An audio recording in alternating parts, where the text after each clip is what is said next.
नासिर हुसैन, आप सबका next academy में तहे दिल से शुक्रिया अदा करता हूं।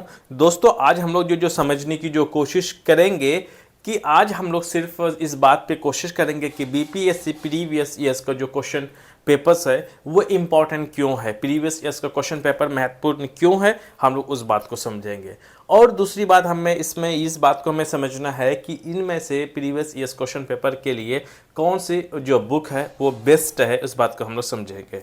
चलिए अब हम लोग समझेंगे यहाँ कि आज का जो टॉपिक रहेगा हमारा, आज का विषय जो हमारा है बीपीएससी प्रीवियस ईयर्स का क्वेश्चन पेपर या फिर पूर्वावलोकन का मतलब पीटी के लिए, बीपीएससी पीटी के लिए कौन सी बुक बेस्ट रहेगा, आज हम लोग इसको समझेंगे। सबसे पहले हम लोग इसमें समझने की जो कोशिश करेंगे दोस्तों वो रहेगा प्रीवियस ईयर्स क्वेश्चन पेपर महत्वपूर्ण क्यों है हमारे लिए। जो प्रीवियस ईयर्स का जो क्वेश्चन पेपर है पीटी का, बीपीएससी का, वो हमारे लिए इंपॉर्टेंट क्यों है, जरा हम उसको समझेंगे।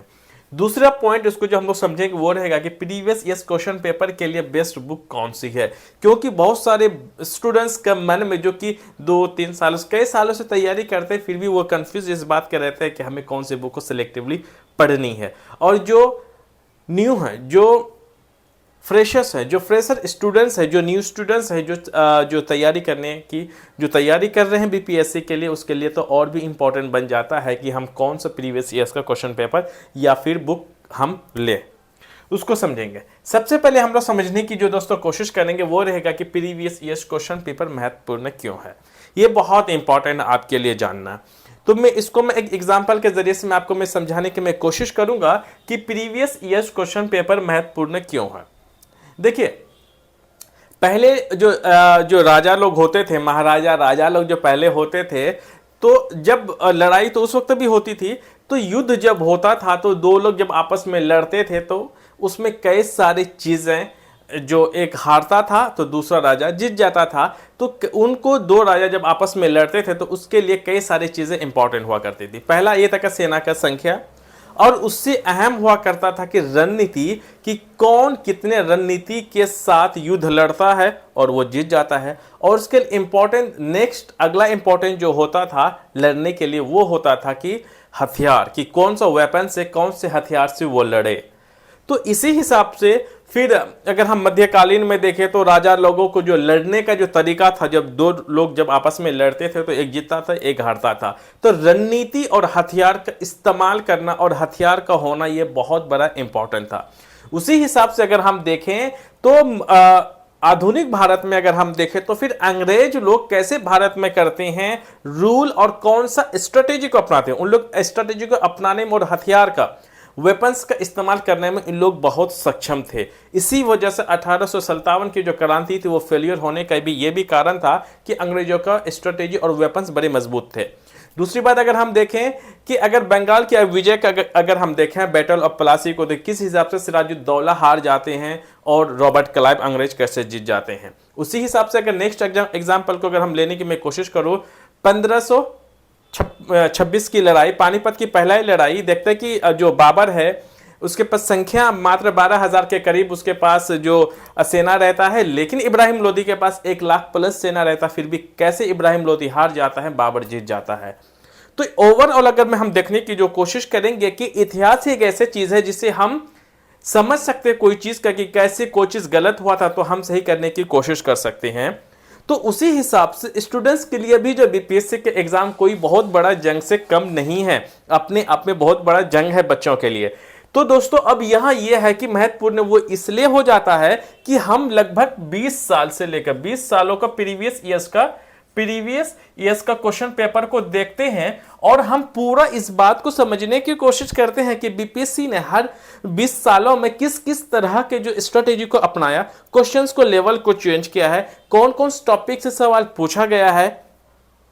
तो जब आप पूरे ओवरऑल को देखोगे तो जब आपकी असली जो जंग है, जो आपका जो एग्जाम है, आप बेहतर क्वालिफायर अपने एग्जाम बेहतर कर सकते हो जब आप प्रीवियस ईयर्स का क्वेश्चन पेपर को देखोगे, आप सारी चीजों को देखोगे ओवरऑल। ये बुक्स आपके लिए हथियार है, हथियार होना एक अहम बात है, और उससे भी अहम बड़ी बात यह है कि वो हथियार को चलाना कैसा है। मींस दैट कि आपके पास बुक तो है, लेकिन उस सारे बुक्स का इस्तेमाल कैसे करना है, उन सारे बुक्स को पढ़ना कैसे है, वो आपको प्रीवियस ईयर्स का क्वेश्चन पेपर से ही पता चलेगा। आप कितनी भी सारी बुक्स ले लो, अगर आप एक बेहतर स्ट्रेटेजी के साथ नहीं पढ़ते हो तो याद रखेगा कहीं ना कहीं आपके एग्जाम में कहीं ना कहीं इस सब जो प्रॉब्लम्स है आपको फेस करना पड़ेगा।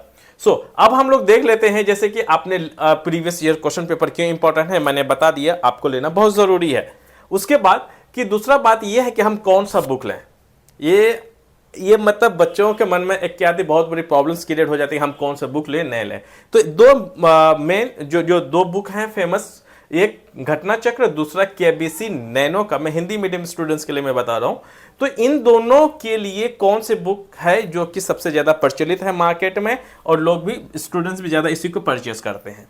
चलिए सबसे पहले हम लोग क्या करेंगे, दोनों किताबों की हम फीचर्स को समझेंगे और थोड़े बहुत जो डीमेरिट्स होगा जरा हम उसको समझने की कोशिश करेंगे। अगर मैं घटना चक्र की बुक ले लूं तो याद रखिए कि प्रत्येक विषय अलग अलग है। इट मींस दैट कि जितने भी सब्जेक्ट्स हैं, हिस्ट्री, ज्योग्राफी, आपके जो पॉलिटी है, इकोनॉमी है, साइंस है, बिहार स्पेशल है, जितने भी आपके जो मैथ्स और रीजनिंग्स है, ये सबके सब क्या होता है अलग अलग से इसमें क्या हुआ है दिया हुआ है। अब हम साथ में केबीसी नैनो के भी लेके चलेंगे। प्रत्येक वर्ष एक एक साथ दिया हो, मतलब यहां पे ओवरऑल सब एक साथ दिया हुआ है कि प्रत्येक, जैसे कि मैं मान लेता हूं हिस्ट्री दे देगा। हिस्ट्री अगर दिया हुआ तो हिस्ट्री का 3 पार्ट है, एक आपका प्राचीन है, उसके बाद आपका मध्यकालीन है, उसके बाद आधुनिक है।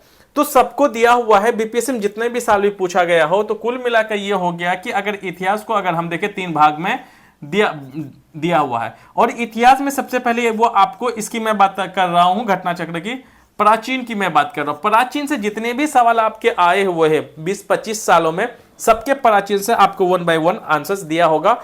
और इसके क्रम में क्या होगा, ये प्रत्येक प्रश्न का विवरण है, डिस्क्रिप्शन है, एक्सप्लेनेशन है, व्याख्या क्या हुआ है एक बॉक्स में, और वो बॉक्स में जो बना हुआ है कहीं ना कहीं स्टूडेंट्स को अट्रैक्टिव अपने ओर खींचने की कोशिश करता है घटना चक्र। आ रही बात समझ में? उसी हिसाब से मैं बात कर रहा हूं कि केबीसी नैनो क्या करता है, प्रत्येक वर्ष का एक साथ देता है। कि मैं मान लेता कि 2019 में जब अभी फिलहाल तो 2019 सॉरी अभी तो 2021 वाला हुआ नहीं है, जैसे कि मैं मान लेता हूं कि केबीसी नैनो की मैं बात कर रहा हूं कि जैसे कि 2019 में पूछा है, 2019 में क्या करेगा कि हिस्ट्री को अलग देखेगा, तीनों पार्ट के प्राचीन, मध्यकालीन और आधुनिक को अलग करेगा। उसके बाद ये क्या करेगा कि आपका भूगोल को, मतलब जियोग्राफी को, इकोनॉमी को, वो साइंस को, सबको बता देगा कि 2019 में हिस्ट्री से इतना क्वेश्चन आया है, आपका मैथ से इतना आया है, भूगोल से इतना आया है, ज्योग्राफी वही बात है, वो किस आया है, साइंस से इतना आया है, तो वो आपको बता देगा। आ रही बात समझ में? और ये क्या करेगा कि प्रत्येक विषय अलग अलग है। आ रही बात समझ में? हर एक विषय को क्या किया है कि अलग अलग करके दिया हुआ है। अब आगे बढ़ते हैं केबीसी नैनो में कि प्रत्येक प्रश्न का अलग अलग विवरण, डिस्क्रिप्शन किया हुआ, जैसे कि यहां से अलग किया हुआ है।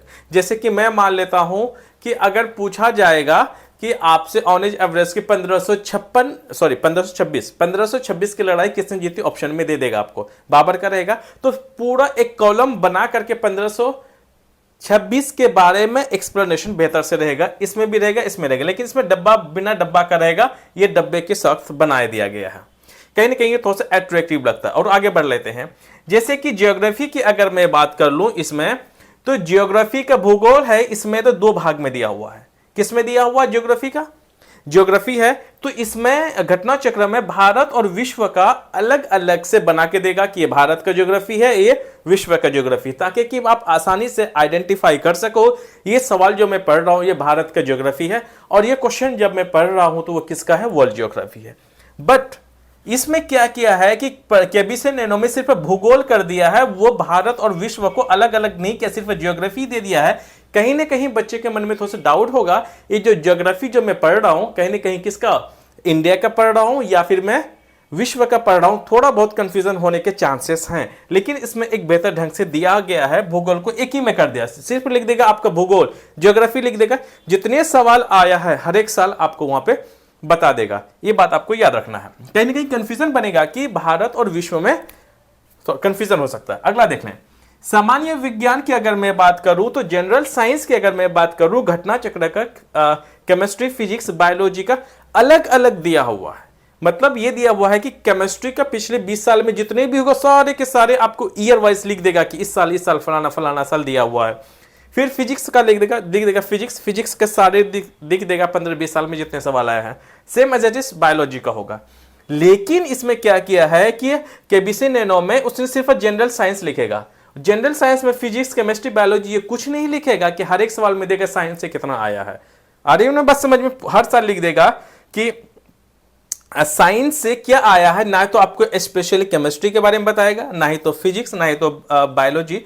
कहीं ना कहीं थोड़ा बहुत क्वेश्चन, हालांकि सबका क्वेश्चन देखने से पता चल जाता है कि कौन से सब्जेक्ट कितना है, लेकिन थोड़ा बहुत इसमें थोड़ी बच्चों को परेशानी आ सकती है। ऐसे आनी तो नहीं चाहिए, अगर आ सकती है कि साइंस में जो अगर हम डिवाइड करना चाहें 3 पार्ट को, थोड़ा सा मुश्किल हो सकता है। इसमें बहुत आसानी से दिया हुआ। उसके बाद हम देख लें बिहार विशेष का, तो बिहार विशेष का इसने क्या किया कि बिहार का भूगोल, बिहार का इतिहास, बिहार का जो कृषि एग्रीकल्चर है, मिट्टियां, इन सबको अलग से डिस्क्रिप्शन दिया हुआ है कि आपका बिहार का भूगोल से ये है, बिहार के इतिहास से ये है, बिहार का जनसंख्या से अगर हम देख लें ये है, और बिहार के कृषि वाले से अगर हम देख लें तो वो आसानी से पूछा जा सकता है। बट इसमें क्या किया है कि ये नहीं किया कि सिर्फ लिख देगा कि बिहार विशेष, और बिहार विशेष में जितने भी हैं सब ओवरऑल मिला करके दे देगा कि बिहार विशेष से इतने सारे सवाल पूछे गए हैं। इसमें अलग अलग नहीं करेगा। इसमें ना तो बिहार इतिहास के बारे में अलग से दिया है, ना ही बिहार भूगोल के बारे में अलग से दिया हुआ है, ना ही बिहार के कृषि के बारे में अलग से दिया हुआ है,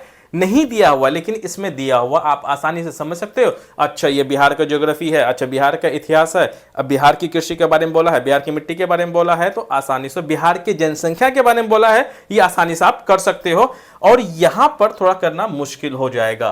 तो अब ओवरऑल सामने जब आ जाती है कि आपके लिए कौन से बुक आपके लिए सही होगी, तो देखिए मैं हमेशा कहता हूं कि अलग अलग बुक, 5 अलग अलग बुक पढ़ने से बढ़िया है कि एक बुक के आप एक बुक को अगर आप 5 बार पढ़ते हो तो आपकी जो कॉन्सेप्ट बेसिक अंडरस्टैंडिंग है वो बहुत बेहतर हो सकता है, जो कि पीटी के लिए तो आना ही चाहिए ताकि कि मेंस में आप बेहतर कर सकते हो।